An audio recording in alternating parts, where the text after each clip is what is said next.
మీ hero మీ friend ఇప్పుడు deputy CM power star Pawan Kalyan గారు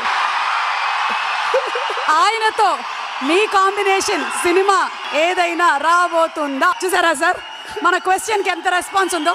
ఆ పవర్ అలాంటిది. మీరు సగం క్వశ్చనే నాకు వినపడింది, మీదాలన్నీ వినపడలేదు. బాబుతో ఒక మూవీ నేను విలన్ గా యాక్ట్ చేయాలి. మీ డైరెక్షన్ లో సినిమా వస్తుందా? పవన్ కళ్యాణ్ గారు మీరు అది చూడాలి, ఆయన టైం చూడాలి. Because he is also busy. ఆయన ఈజ్ వెరీ బిజీ. మీ హీరో మీ ఫ్రెండ్ ఇప్పుడు deputy CM power star Pawan Kalyan గారు ఆయనతో మీ కాంబినేషన్ సినిమా ఏదైనా రాబోతుందా? చూసారా సార్, మన క్వశ్చన్ కి ఎంత రెస్పాన్స్ ఉందో. ఆ పవర్ అలాంటిది. మీరు సగం క్వశ్చనే నాకు వినపడింది, మీదాలన్నీ వినపడలేదు. బాబుతో ఒక మూవీ నేను విలన్ గా యాక్ట్ చేయాలి. మీ డైరెక్షన్ లో సినిమా వస్తుందా? పవన్ కళ్యాణ్ గారు